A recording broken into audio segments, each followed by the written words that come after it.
Fearless and truthful. Provocative and controversial. We say it like it really is. With dignity and respect. Committed to free speech and common sense. Upbeat and entertaining. Straight talking and direct. We may agitate each other and you. Thought-provoking, heartfelt and passionate.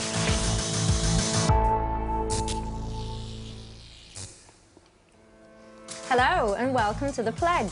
A teacher from Cardiff has been hailed as the maths whisperer this week after his entire class of 30 children achieved an A-star in their maths GCSE after taking the exam 6 months early. Well, we thought it was about time a certain someone in the Pledge class of 2020 upped their debating game from mediocre to top of the class. So, children, please welcome Mr. Norcott to the show. Well, thanks very much. Our very first guest panellist. He's going to bring some discipline to this rabble, apparently. Now, Jeff used to be a teacher, so hopefully, Nick, he can help raise your debating level from C- to A-star, although I'm not holding up much hope, to be fair. Coming up on the show, I'm lording it up north. June thinks Boris is finally getting it right on Africa. Jeff argues the left need to accept that likes aren't the same as votes. And Afua is serving up a slice of reality on feminism. But first, it's Nick. The more observant among you have probably picked up on the facts that I'm both white and male. What many of you probably don't know is I attended a fee-paying private school. Now, in the eyes of some, this instantly appears to disqualify me from having an opinion on any matter connected with or vaguely associated to race. This confected nonsense was superbly exposed by actor Lawrence Fox on TV last week when he derided the notion Harry and Meghan were forced to leave the UK due to racism. Quotes, "We're the most tolerant, lovely country in Europe," he declared, to loud applause. One audience member chastised him and implied he didn't know what he was talking about, as he was a privileged white male. Now, agreed, Mr. Fox won't have the same lived experiences as anyone with a BAME background. But the utterly disdainful and cheap way his remarks, and those of many others, can be blithely dismissed is plain wrong. Is he not allowed a view because he's white? He added, the dangers of throwing racism around can lead to police and other authorities turning a blind eye to appalling events, such as the Manchester child grooming scandal. He could have added Rotherham, Rochdale, Telford and Oxford to that grim tally too.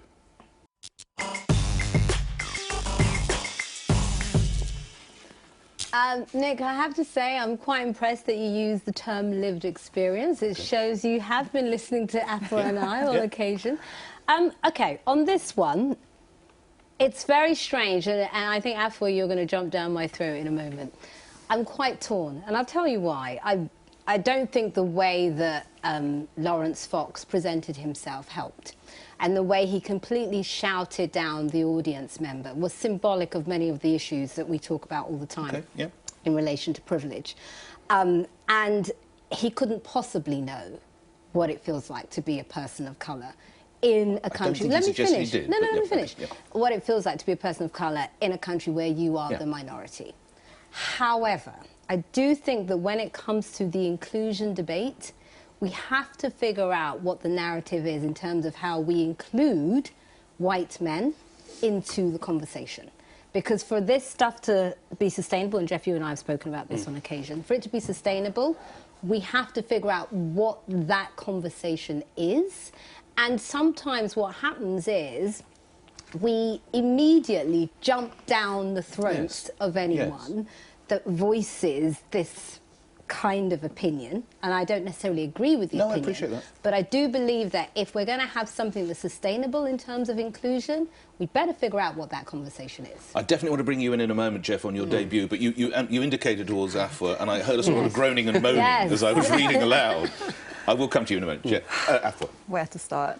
So I completely agree that it's interesting and useful to hear what someone like Lawrence Fox has to say. I'm not interested in no platforming or shutting down someone like him.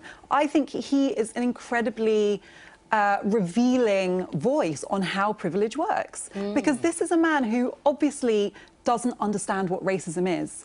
Racism is not being racist in the sense of sitting there thinking hostile things about people of colour, although maybe he does that, I don't know. Well, racism is a system. And this isn't about blaming white people. This isn't about saying you're white so you are a problem. This is about saying we've all inherited a system that has allocated opportunities and resources unfairly. Now, it's not the only system. Class is another important system that allocates resources unfairly. So I think the idea that this is kind of mutually exclusive, either you're interested in race or you're interested in class, and that white working class boys lose when we talk about racial injustice, it's a complete fallacy. These are all systems that make our society unfair. Now, I, for one, am interested in how we change them. I don't see how somebody who is in Lawrence Fox's position saying that he's bored of race is any more helpful than someone like me who's from a middle-class background saying I'm bored of class, I don't think it's a problem, let's not talk about it. We should all respect experiences that we haven't lived that determine our outcomes. Now, what I have a problem with is that he has shown a complete disinterest in understanding the perspective of people who have a different experience to him. And you say he's being shut down.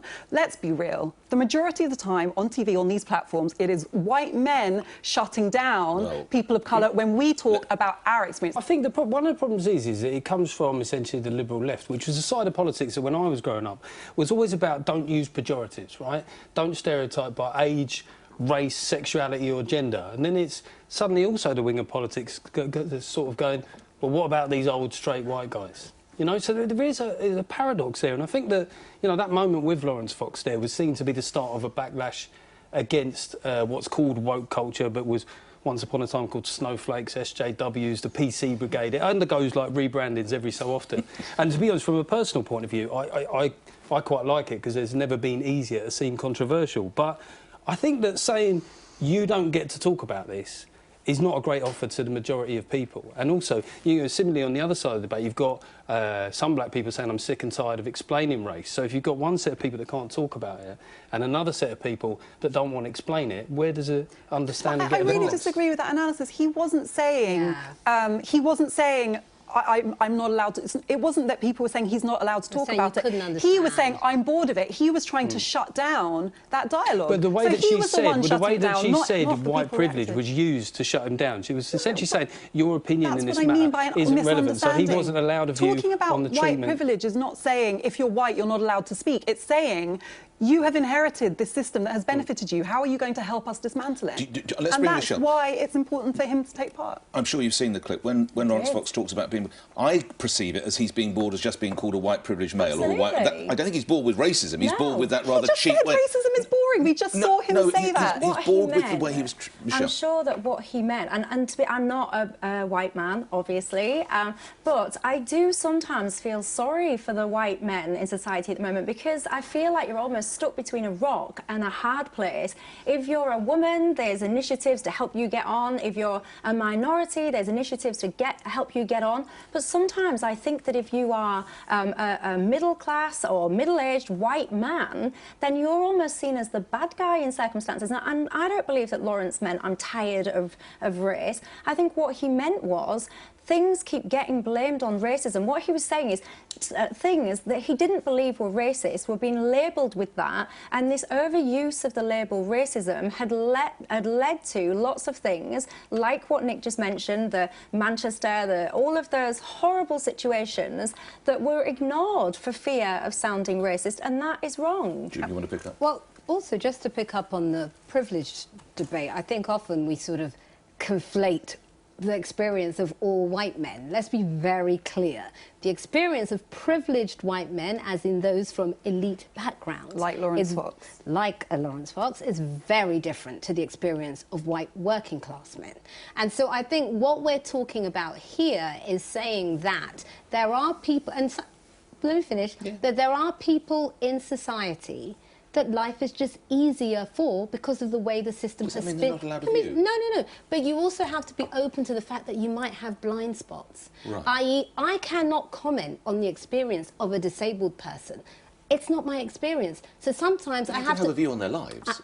I have to listen to them when they tell me that this is their experience, because I haven't lived it. I literally may not have. but Julia, And wouldn't you be reluctant open to that? Wouldn't you Have I also been be open to that? reluctant to say we so overuse the term ableist? How would I know it doesn't affect me? He's saying and as Michelle pointed out, he's saying that we're overusing racism. We're labelling things as racism when they're not. Based on what? Based on his view that racism isn't really a problem that he's noticed being relevant. June, next week, the world will quite rightly come to a halt to remember the liberation of Auschwitz. How right? wonderful. How wonderful. Can I only be anti-Semitic if I'm Jewish?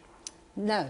Precisely. I actually involved in a charity that tries to root out anti-Semitism. CSD, you know it well. Yes, we know it well. Oh, yeah, indeed. That's not. I don't have to be Jewish. Terms, though, aren't they? I mean, white privilege encompasses such a large group of people. That's why. But actually, it doesn't. It encompasses such a small group of people. That's the point. It's a tiny group of society. Within that term, it doesn't distinguish by class. It's just two words: white privilege. It's like toxic masculinity. I always think, how do these things play out? Right? If you're an 18-year-old panel beater from Wigan called Darren, you're looking at it. You think, do I have agency? So like you said in your opening, Gambit, it's about having more specific terms, because as they stand, they're a bit too broad. But, Jeff, that's my point. My point is this is such a small group of society.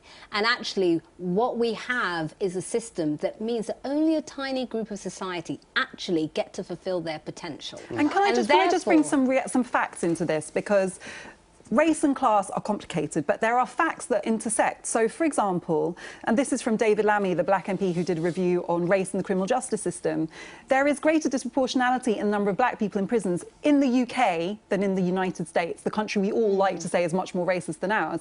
These disproportionate numbers, he said, represent wasted lives, a source of anger and mistrust, and a significant cost to the taxpayer. BAME individuals face bias, including overt discrimination in parts of the criminal justice system. If you're black, you're treated more harshly than if you're white. And that often applies to working class people, because the majority of the people in the criminal justice system are working class. And another fact as well, job applicants from white-sounding names, and that's a crude term deliberately, are 74% more likely to have success than applicants from ethnic minorities with identical CVs. That is names that the people receiving the application perceive as white. What's that?